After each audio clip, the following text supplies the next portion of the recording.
इन दिनों देश भर में पूर्वोत्तर भारत की दो बेटियों की खूब चर्चा है। इनमें नाम है मीराबाई चानू और लवलीना बोरगोहाई का।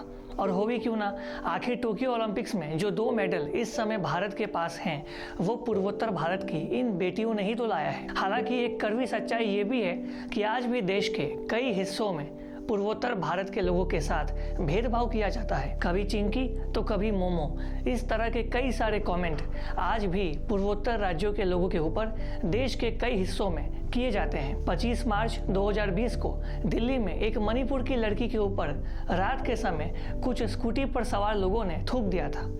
थूकने के अलावा इन लड़कों ने मणिपुर की इस लड़की को कोरोना वायरस तक कह दिया था। इसी तरह 2020 में भी पंजाब में कुछ पूर्वोत्तर राज्यों के छात्रों को कोरोना वायरस कहकर उनका मजाक उड़ाया गया था। ये सब मानो जैसे अब आम बात सी हो गई हो। मेंटली टॉर्चर किया जा रहा है तो हम यहाँ पे कैसे रहेंगे? इंस्टेड ऑफ सेइंग दैट कि मतलब सब कोरोना है, ये सब है, चिंकीस है, इंस्टेड ऑफ सेइंग दैट हम सब साथ में होना चाहिए क्योंकि हम एक ही देश का है। गुजरात के अहमदाबाद में भी नॉर्थ ईस्ट की कुछ लड़कियों को घर खाली करने के लिए सिर्फ इसलिए कह दिया गया था क्योंकि घर मालिकों को लग रहा था कि नॉर्थ ईस्ट की ये लड़कियां चाइनीज है और इनके भीतर कोविड-19 का संक्रमण है। इतना चिल्ला रहे, बोल रहे हैं हम लोगों ने कोरोना वायरस लेके आया, ऐसे छोड़ के बोल रहे सामान लेके अभी खाली कर दो, ऐसा बोल रहे हैं। घटनाएं और भी है। इसी महीने जुलाई में पूर्वोत्तर के राज्य की कुछ लड़कियों को देर रात दिल्ली की सड़कों पर कुछ लड़कों ने बेशर्मी के साथ पूछा था, तुम्हारा एक रात का रेट क्या है? ये देश की राजधानी दिल्ली का हाल है। 2014 की वो घटना हम सब भूल गए होंगे जब अरुणाचल प्रदेश के एक 19 वर्षीय लड़के को रेसिस्ट भीड़ ने पीट कर मार डाला था।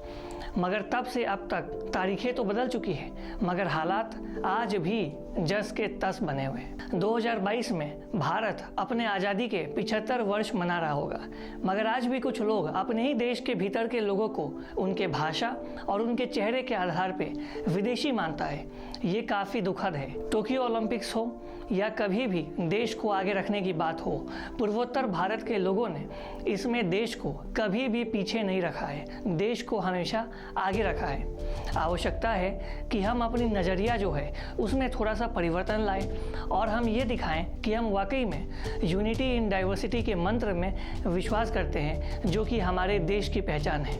हमें उम्मीद है कि देश भर के जो लोग हैं वो पूर्वोत्तर भारत के लोगों का दिल से सम्मान करेंगे, क्योंकि पूर्वोत्तर भारत के जो लोग हैं वो भी भारतीय हैं, उनके रगों में भी देशभक्ति दौड़ता है।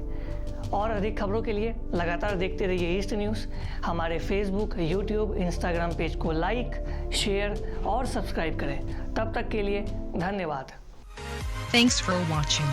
Please subscribe and hit the bell icon.